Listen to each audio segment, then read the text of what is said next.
vector in that it is where reality emanates from. So changing your consciousness is part of learning about the Flying Rainbow Lasagna and how to make it, and also learning about the actual apparatus of this pineal gland and how it works is part of it. But the unconditional love is essential in terms of resolving the duality to understand and accept good and evil can both be subsets of God or divinity. Because this is one of the classic theological questions of, if God exists and God is good, how can God create evil? And that's a very difficult question to answer. And the answer is that as we achieve a non-dualistic perspective, for example, we have bent our north and south poles together to create this beautiful solenoid effect, and we are no longer stuck in the duality of me versus them, good versus evil, up versus down, the inner versus the outer. We begin to see that good and evil are both this dot, are both this singularity, heading towards this direction half the time and towards this direction the other half of the time. I have 8 minutes left in this lesson, and I want to go through the different states of matter so that you can also understand more about resolving duality. Matter exists at different states. So you are familiar with the solid level. That's what the hard-edged objects around you exist as. There, of course, is also liquid, right? So water can be ice, water can be liquid. There's also gas. That is when water turns into, a steam, right? But then up from gas, there is a plasma. And plasma is what a flame is made out of. Have you ever wondered what is the shape of a flame? It is this kind of, constantly morphing field of plasma. And the plasma is made of many, many different light waves, all going hither, thither, and yon, and not being completely organized and coherent. And up from a plasma is a beam. And a beam is when you have every single light wave moving in perfect unison and perfect harmony. Okay, so we've got down here solid, liquid, gas, plasma, beam. But we also have below solid, there is something that is more solid than solid. And that is down here, I'm going to use black to denote this. This is called a Bose-Einstein Condensate.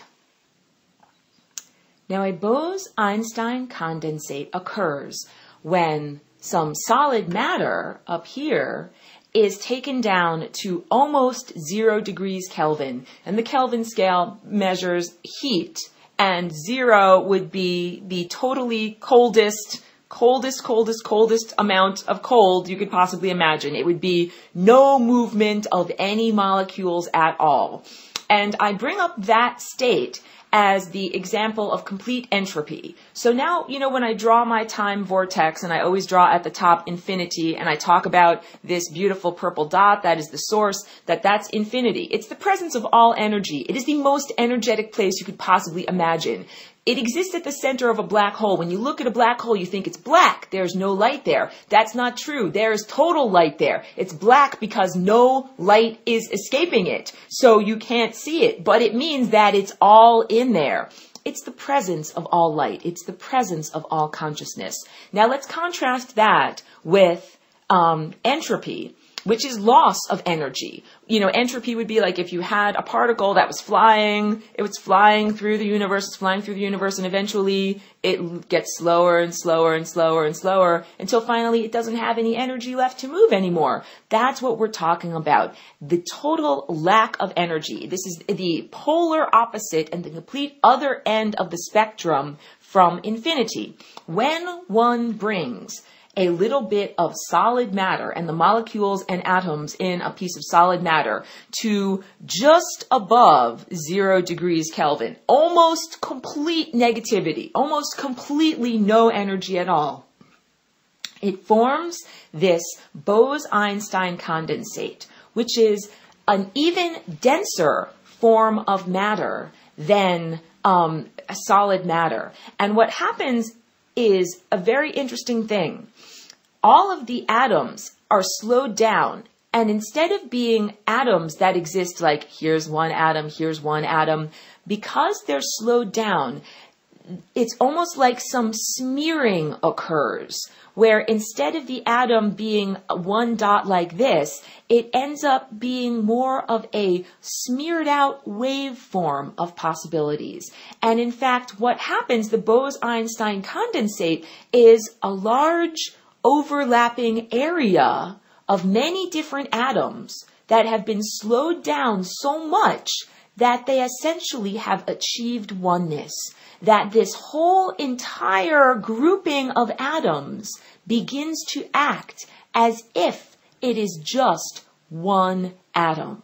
So on the one hand, when you make it to infinity, you have the presence of everything. You have oneness. You have the presence of all energy. You have the presence of all information and awareness and possibilities. You have oneness. And on the other end of the scale, at 0 degrees Kelvin, you have nothingness. You have no energy. You have no consciousness. And what happens to matter is that it slows down to the point of oneness.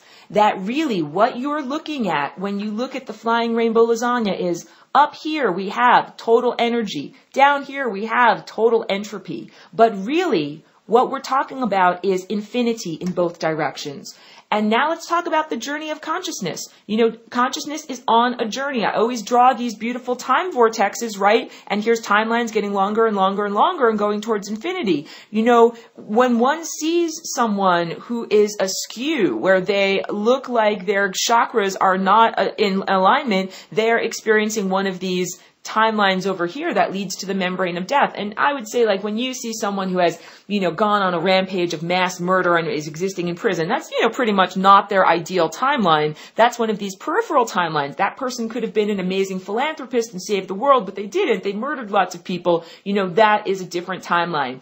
Those beings, it is not necessary to judge them. Live at this level of unconditional love, because you understand that they are a particle of consciousness, and that if that particle of consciousness is moving in this direction, yes, it is moving towards total infinity and total energy. But if that consciousness is moving in this direction, and it is moving away from total consciousness and towards total entropy, it is still moving towards infinity and towards oneness, but just in the complete opposite direction.